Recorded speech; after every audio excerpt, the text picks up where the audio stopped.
kehadiran Allah Subhanahu wa taala, kita masih diberi nikmat iman, nikmat Islam, dan tak lupa salawat dan salam tetap tercurah kepada junjungan kita Nabi Muhammad SAW beserta keluarga dan para sahabat serta pengikutnya sampai akhir zaman. Amin amin ya rabbal alamin.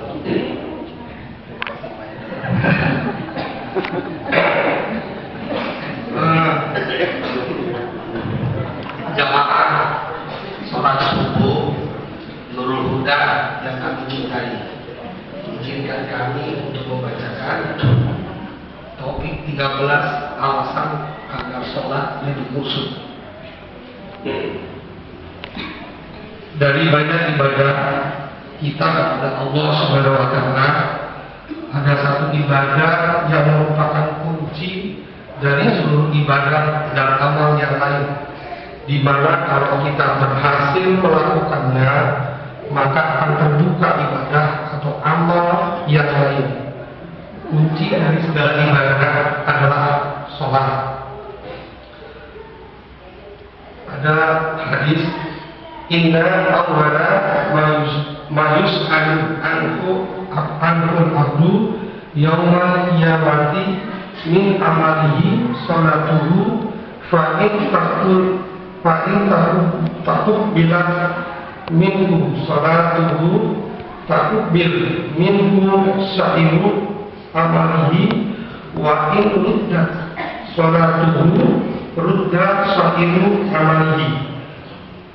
Dari Ahmad, Abi Daud, Ibnu Majah, hadis Tirmidzi dari amal yang pertama kali ditanya Allah pada seorang hamba di hari kiamat nanti adalah sholat. Bila sholatnya dapat diterima, maka akan diterima seluruh amalnya. Dan bila sholatnya ditolak, akan tertolak seluruh amalnya. Pada kenyataannya, bagaimana amalan sholat kita pada umumnya, seperti yang disabdakan oleh Rasulullah SAW, ya'ti 'alan nasi zamanun yusalluna wala yusalluna, akan datang suatu masa atas manusia, mereka melakukan sholat, namun pada hakikatnya mereka tidak sholat. Jamaah sholat subuh Masjid Nurul Huda yang saya cintai, banyak dari kita menganggap bahwa sholat adalah suatu perintah, bukan suatu kebutuhan. Jadi sholat sering dianggap suatu beban dan hanya bersifat menunjukkan kewajiban. Betapa sering kita rasanya malas untuk sholat. Sholat sambil memikirkan pekerjaan. Sholat seperti kilat tanpa tumanina, mengakhiri waktu sholat atau bahkan lupa berapa rakaat yang harus dilakukan. Padahal kunci amal ibadah kita adalah sholat. Jadi kita bisa memasang strategi dalam hidup dengan memperbaiki sholat kita terlebih dahulu, sehingga amalan yang lain akan mengikuti. Dan hal ini butuh suatu kesungguhan untuk mencapainya. Tahap awal untuk mencapai kekhusyuan sholat adalah mengetahui kegunaan bagi diri kita apabila kita dapat melakukan sholat dengan khusyuk.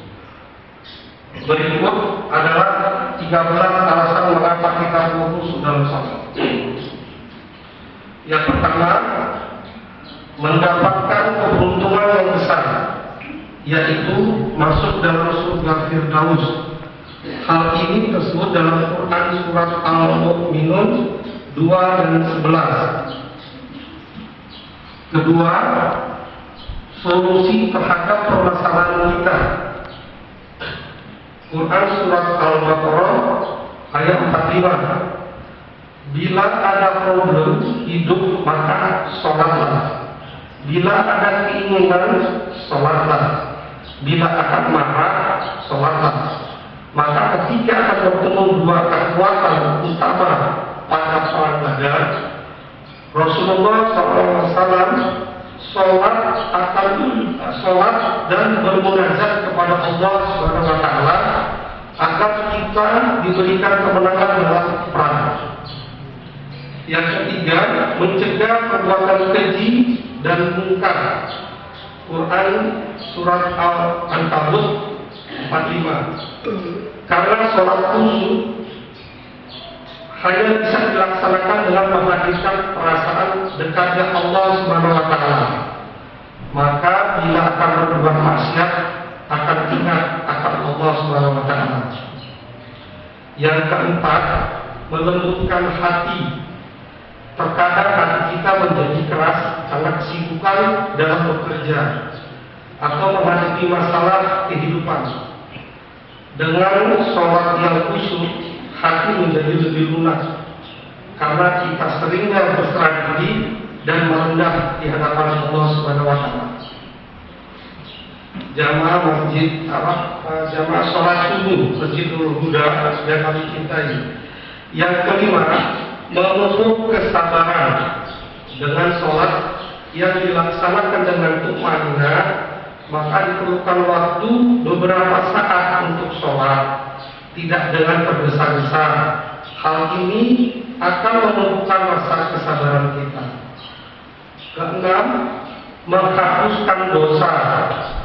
Di dalam suatu hadis disebutkan bahwa dosa-dosa kecil kita akan dihapus di antara sholat 5 waktu. Tentu saja hal ini bila kita menghayati bacaan di dalam duduk di antara dua sujud, Rabbil firli dan wa'fu'ani. Ketujuh, menyembuhkan penyakit. Dari Profesor M. Soleh dari Universitas Airlangga Surabaya telah meneliti bahwa sholat malam bisa meningkatkan imunitas tubuh kita. Akan bisa mencegah naik turunnya hormon kortisol yang berperan sebagai indikator stres. Sedangkan stres merupakan salah faktor utama pemicu penyakit, termasuk kanker. Yang sederhana saja, bila kita sedang pening atau sakit gigi, maka sholatlah dengan khusyuk, maka rasa sakit tersebut akan hilang. Hal lain yang perlu diperhatikan adalah ada pendapat bahwa sholat juga merupakan sarana terbaik untuk bermeditasi. Yang kedelapan, menunggu waktu sholat. Karena sholat adalah kesempatan untuk bermunajat, berdialog, dan mencurahkan hati ke Yang Maha Kuasa. Maka waktu sholat akan selalu ditunggu. Pekerjaan rumah, rapat, dan aktivitas lain akan diberhentikan 10-15 menit sebelum waktu sholat, sehingga memberi kesempatan untuk sholat berjamaah di masjid. Perasaan untuk menunggu waktu sholat adalah seperti seorang perjaka yang menunggu waktu untuk bertemu yang dicinta.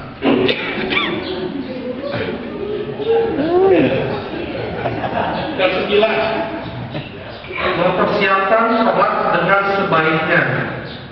Karena kita merasa akan bertemu dengan Yang Maha Agung, maka pakaian akan diperhatikan seperti baju koko, kopiah, dan sarung digunakan yang bersih. Tidak lupa minyak wangi juga dipakai agar harum kita bertemu dengan Yang Maha Agung. Ke-10, menangis dalam sholat. Kesejukan dalam sholat akan membawa hati untuk bersyukur dan mohon ampun kepada Allah Subhanahu wa taala. Tidak terasa air mata akan mengalir, bahkan ketika sholat zuhur atau asar di masjid kantor. Jamaah sholat subuh Masjidul Huda yang kami cintai. Ke-11, merasa sedih ketika sholat akan selesai. Tertanam rasa ingin berlama-lama dengan Yang Maha Pengasih. Ketika tasyahud akhir, rasanya tidak ingin menyelesaikan sholat. Ke-12, merasakan nikmatnya sholat di masjid. Akan terasa suasana sholat di masjid lebih indah dibandingkan sholat di rumah, sehingga keinginan untuk sholat berjamaah di masjid akan selalu ada. Maka tidak heran ketika sahabat Umar radhiyallahu anhu menjual kebunnya dikarenakan terlupa sholat berjamaah di masjid karena sibuk mengurus kebunnya. Dan yang terakhir, tetap khusyuk dalam berzikir. Terkadang zikir yang kita lantunkan setelah sholat fardu hanya mengalir sebatas di mulut saja, tanpa penghayatan dalam hati kita. Setelah sholat dengan khusyuk, maka kekhusyukan tersebut akan berlanjut hingga kita berzikir. Allahumma inni ala zikrika wa syukrika wa husni ibadatika. Ya Allah, bantulah aku dalam mengingatmu dan bersyukur kepadamu dan perbaiki ibadahku. Wallahu a'lam bishawab. Taufiq wal hidayah. Wassalamualaikum warahmatullahi wabarakatuh. Waalaikumsalam.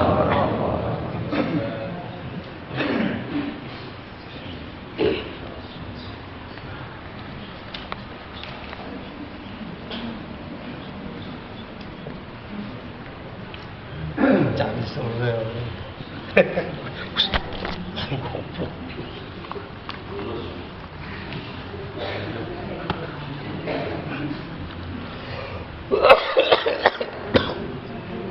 Friend dulu betul.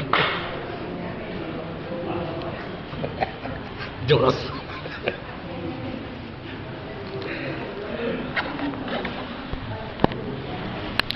Demikian tadi kuliah subuh yang baru kita dengar rekan kita Bapak Wahyudin.